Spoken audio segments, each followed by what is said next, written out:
Friends, இந்த வீடியோவில் நம்ம என்ன செய்தி பார்க்க போகிறோம்னா, கோவை கல்லூரியில் ஹாஸ்டல் பாத்ரூமில் மாணவி மர்ம மரணம், விக்கிரவாண்டி உறவினர்கள் சாலை மறியல், இணையதளத்தில் வைரலாகும் பரபரப்பு. வாங்க என்ன தகவல்னு பார்க்கலாம். முதன்முறையாக நம்ம சேனலை பார்க்குறீங்கன்னா சப்ஸ்கிரைப் பண்ணாதவங்களாம் சப்ஸ்கிரைப் பண்ணிக்கோங்க. பெல் பட்டன் சிம்பல் அமைக்கி நம்ம சேனலோட நோட்டிஃபிகேஷனை எனபிள் பண்ணிக்கோங்க. நாங்கள் போடுற வீடியோ எல்லாமே உங்களுக்கு உடனுக்குடனே வந்து சேரும். கோவை வேளாண் பல்கலைக்கழக விடுதியில் விக்கிரவாண்டியைச் சேர்ந்த மாணவி மர்மமான முறையில் மரணம். விக்கிரவாண்டி உறவினர்கள் மறியல் போராட்டத்தில் ஈடுபட்டிருக்கிறாங்க. இதனால் சென்னை திருச்சி தேசிய நெடுஞ்சாலையில் போக்குவரத்து பாதிப்பு ஏற்பட்டுள்ளது.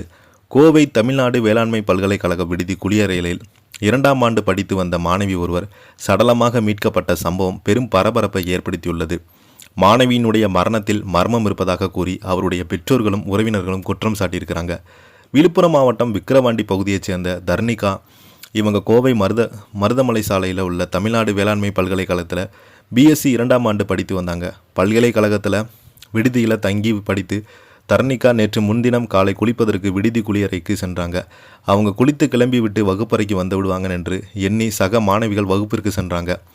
ஆனால் மதிய இடைவேளை வரை தர்ணிகா வகுப்பிற்கு வரல. இதனால் சந்தேகமடைந்த சக மாணவிகள் பிற்பகலில் விடுதிக்கு வந்து பார்த்தாங்க. அப்போது குளியலறை கதவு உட்புறமாக பூட்டப்பட்டிருந்த அதிர்ச்சியடைந்து கதவை தட்டினாங்க. நீண்ட நேரமாகியும் கதவு திறக்கப்பட்டதால் கதவை உடைத்து பார்த்தபோது தர்ணிகா உள்ளே பக்கெட்டில் தலை கவிழ்ந்த நிலையில் கிடந்தாங்க.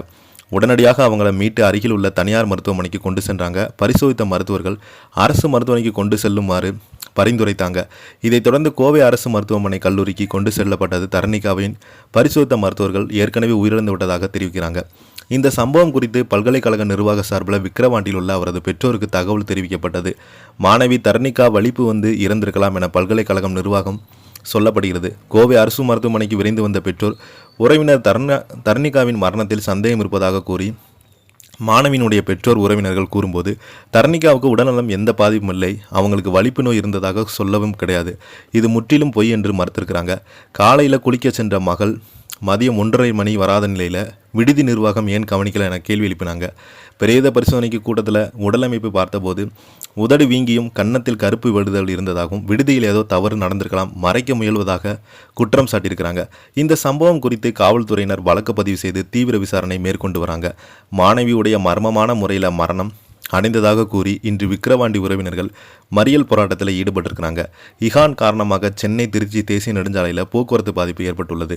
இந்த செய்தி பார்த்தீங்கன்னா சோசியல் மீடியாவில் வைரல் ஆகிட்டு வருது. இதை பற்றி நீங்கள் என்ன கீழே உள்ள கமெண்ட் பாக்ஸில் மறக்காமல் பதிவிடுங்க. இந்த வீடியோ பிடிச்சிருந்தால் லைக் பண்ணுங்கள், ஷேர் பண்ணுங்கள். நன்றி, வணக்கம்.